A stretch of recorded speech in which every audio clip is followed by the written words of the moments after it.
తమ్ముళ్ళ నేను కోరుతా ఉన్నా. ఇవాళ నేను అడుగుతున్నా, నరేంద్ర మోడీ ఒట్లు కొనేది ఉంటే నువ్వేమన్నా బ్రోకర్ గాడివి దళారీ పని చేస్తావా? రాష్ట్ర ప్రభుత్వం దగ్గర డబ్బులు లేవా? 2.5 లక్షల కోట్ల రూపాయల బడ్జెట్ ఉన్నప్పుడు రైతుల దగ్గర కొనాల్సింది నువ్వు.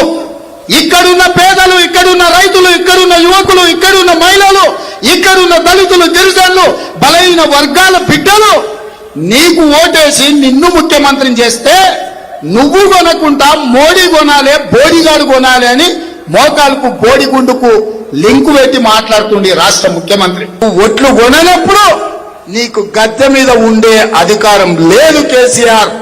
నేను ఈ వేదిక మీద నుంచి మా పెద్దల అనుమతితో చెప్తున్నా, 10,000 కోట్ల రూపాయలు మాకి, మా కాంగ్రెస్ పార్టీ చివరి గింజ వరకు వరి ధాన్యం కొంటుంది, విదేశాలకు ఎగుమతి చేసి రైతులకు గిట్టుబాటు ధర, మంచి ధర 1960 రూపాయలే కాదు 500 రూపాయల అదనపు బోనస్. ఛత్తీస్గఢ్ లో ఎట్లయితే మా భూపేష్ బఘేల్ ముఖ్యమంత్రి ఇస్తుండో 500 రూపాయల అదనంగా బోనస్ ఇస్తాం. ఇప్పుడు ఏం మాట్లాడిండో విన్నారా? ముఖ్యమంత్రిని పట్టుకొని ఆ రోజు కేసీఆర్ గారిని పట్టుకొని బ్రోకర్ అన్నాడు. నువ్వేమన్నా బ్రోకర్వా? మోడీ కొంటేనే నువ్వు కొంటావా? 2.5 లక్షల కోట్ల బడ్జెట్ ఉంది, ఎందుకు కొనవు వడ్లు అన్నాడు. కొన్నాడా మరి మొన్న వడ్లు? కొన్నాడా కొనలేదా? మక్కలు కొన్నాడా? ఎన్ని రోజులు ఎదురుచూపులు? 60 రోజులు. నిన్నగాక మొన్న క్యాబినెట్ లో నిర్ణయం తీసుకున్నాడు. ఏం నిర్ణయం తీసుకున్నాడు? మోడీ ఎంత కొనమంటే గంతే కొంటా, మోడీ నాకు ఎంత కోటా ఇస్తే గంతే కోటా. ఇప్పుడే తెలియదు మీకు, వచ్చే సీజన్లో తెలుస్తుంది. ఇప్పుడు తెలియదు మనకు, వచ్చే సీజన్లో రైతులకు అర్థమవుతుంది రేవంత్ రెడ్డి గారు తీసుకున్న నిర్ణయం. ఇవాళ ఆయన మాట్లాడిన మాటలు మీరు విన్నారు. 10,000 కోట్ల రూపాయలు ఇస్తే చివరి గింజ దాకా మేమే కొంటాం, ప్రతి పంటకు బోనస్ ఇస్తాం. పత్తికి బోనస్, శనగలకు బోనస్, కందులకు బోనస్, జొన్నలకు బోనస్, వడ్లకు బోనస్, మక్కలకు బోనస్, అన్నిటికీ 500 రూపాయల బోనస్ ఇస్తాం. అట్లాగే వడ్లల్లో కూడా ఆ రోజు చెప్పలే, దొడ్డు వడ్లకి ఇస్తా అన్నాడు, సన్న వడ్లకి ఇస్తా అన్నాడు. కానీ ఇవాళ పరిస్థితి ఏంది? దేనికన్నా బోనస్ వస్తుందా? బోనస్ బోగస్ అయిపోయింది. వడ్లు కొనుడు లేదు, మక్కలు కొనుడు లేదు, పంటలు లేదు.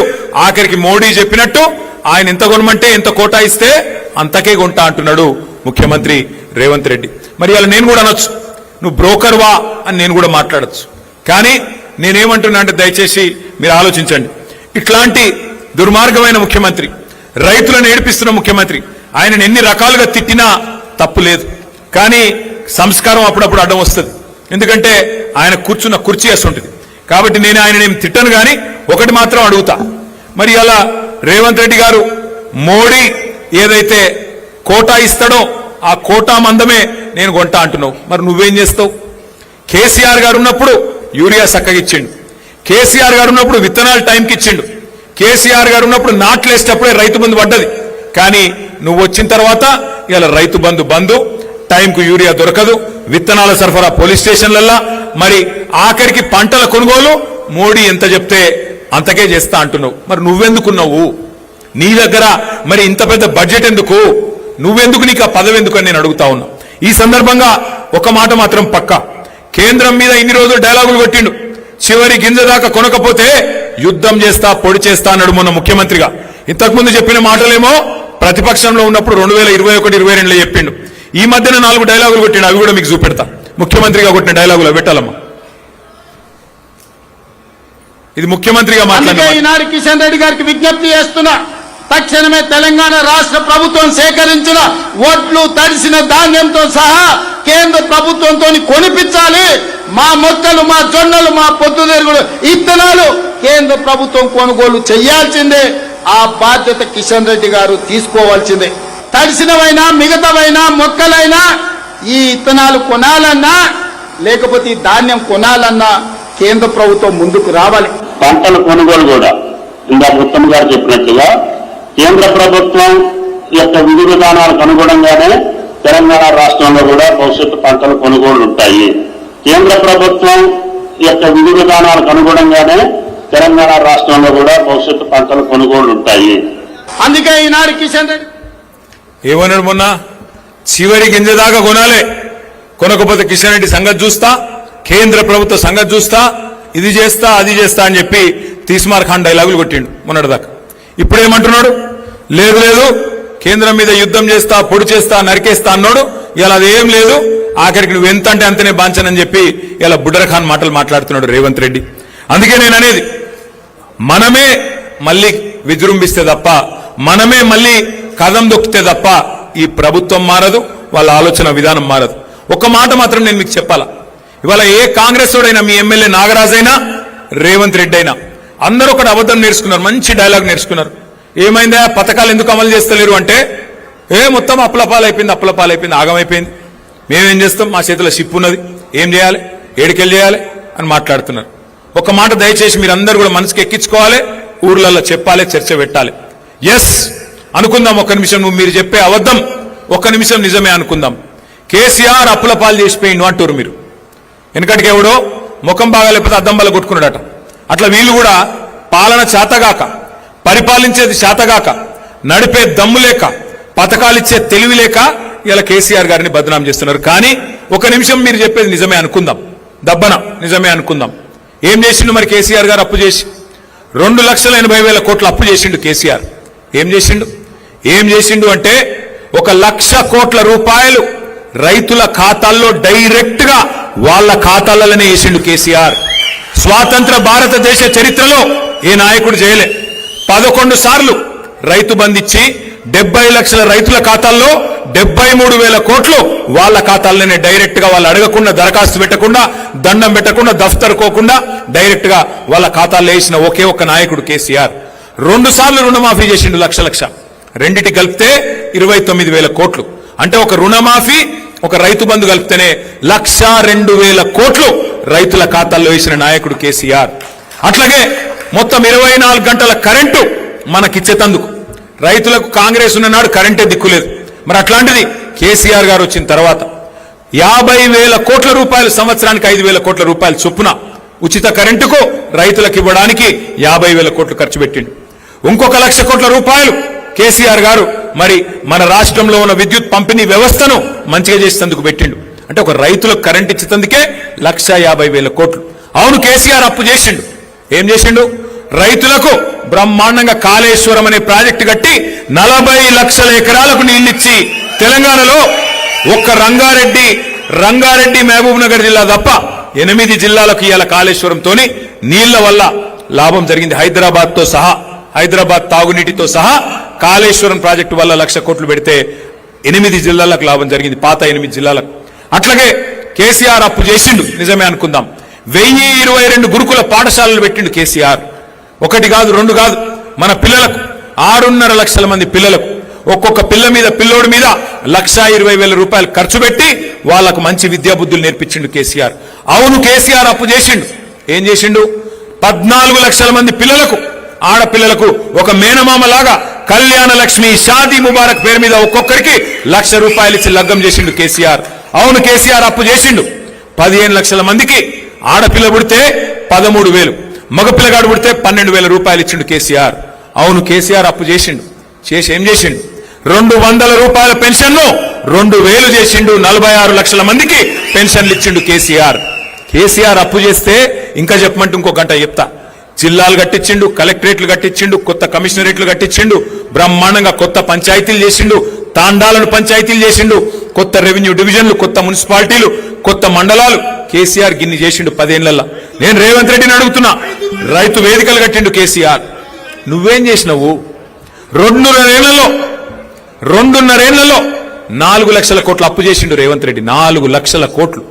కేసీఆర్ 10 ఏళ్లలో 2,80,000 కోట్లు అప్పు చేస్తే ఈయన 2.5 ఏళ్లలో 4 లక్షల కోట్లు అప్పు చేసిండు. మనం 10 ఏళ్లలో చేసిన దానికంటే 1.5 రెట్లు ఎక్కువ చేసిండు. మరి ఏమైంది 4 లక్షల కోట్ల అప్పు? ఎవల జేబులకు పోయింది? రైతు బంధు పెంచినవా? పెన్షన్ పెంచినవా? ఆడపిల్లలకు 2,500 ఇస్తాను ఇచ్చినవా? ఏం పని చేసినావు? మరి నిరుద్యోగులకు నిరుద్యోగ భృతి 4,000 ఇస్తాను ఇచ్చినవా? ఎవరికి ఇచ్చినావు? స్కూటీలు ఇస్తాను ఇచ్చినవా?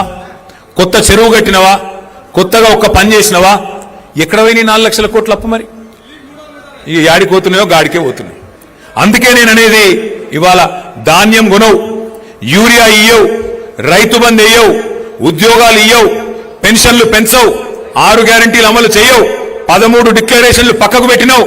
కేసీఆర్ దళిత బంధు అంటే దళిత బంధు కాదు, అంబేద్కర్ అభయహస్తం ఇస్తా, కేసీఆర్ 10 లక్షలు ఇస్తే నేను 12 లక్షలు ఇస్తా అంటివి. ఒక్క మనిషికి 12 పైసలు ఇచ్చినవా ఈ రాష్ట్రంలో? దళిత బంధును బుందబెట్టినావు, అంబేద్కర్ అభయాస్తం అన్నావు, ఇచ్చినవా? బీసీలకు సంవత్సరానికి 20,000 కోట్లు ఇస్తా అన్నావు, బీసీ సబ్ ప్లాన్ పెడతా అన్నావు, 5 ఏళ్లలో 1,00,000 కోట్లు ఇస్తా అన్నావు, బీసీలకు ఇచ్చినవా? ఎవరికి ఇచ్చినవు? మైనారిటీ సబ్ ప్లాన్ అంటివి, ఇంకేదో చేస్తా అంటివి, ఏం చేసినావు? ఈ మాట అడిగితే రేవంత్ రెడ్డి గారికి తెలిసిన విద్య ఒకటే, కేసులు పెట్టాలి, ఇబ్బంది పెట్టాలి, కేసీఆర్ను బదనాం చేయాలి, ఏదో ఒకటి చేసి మొత్తానికైతే ఆగమాగం చేయాలి.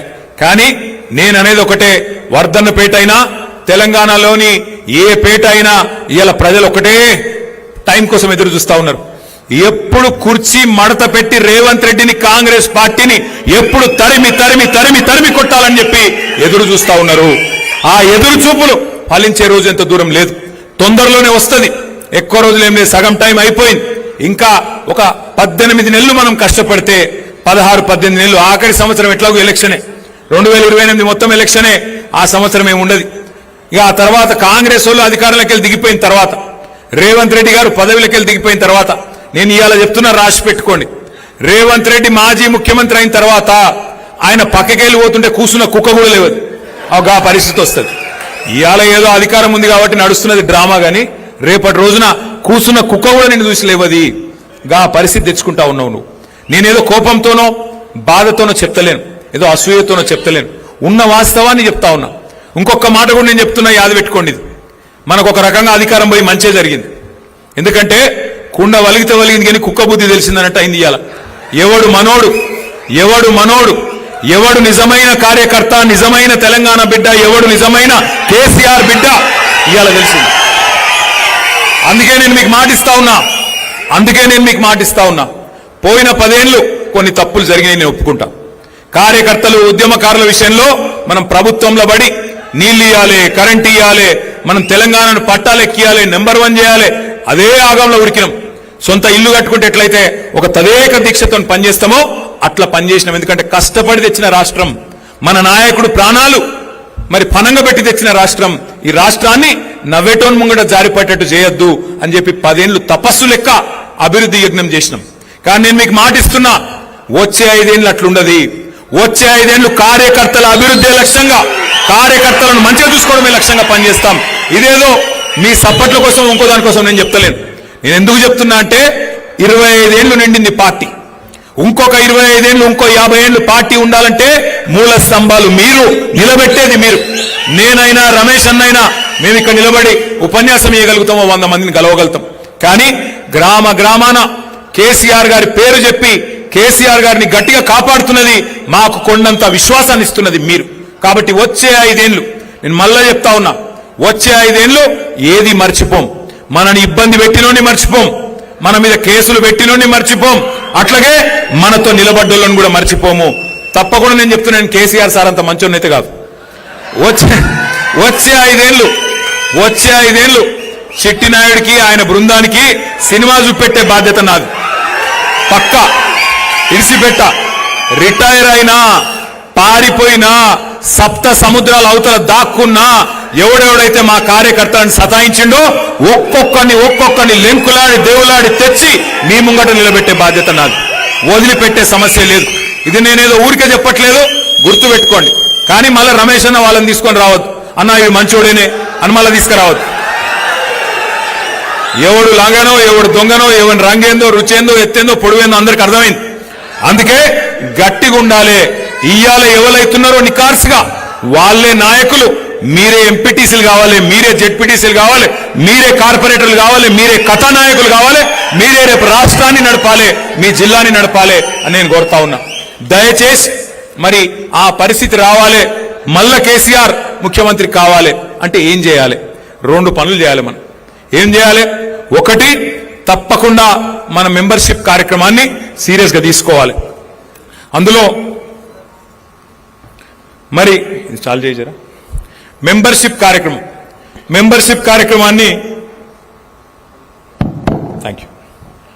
మెంబర్షిప్ కార్యక్రమాన్ని మనందరం కూడా సీరియస్గా తీసుకుందాం. మీకు తెలుసు, మనకు పోయినసారి మనం మెంబర్షిప్ చేస్తే దగ్గర 60 లక్షల మంది సభ్యులైన. కానీ కేసీఆర్ గారు ఏమన్నారంటే, ఈ 60 లక్షల మంది 70 లక్షల మంది అట్లా కాదు.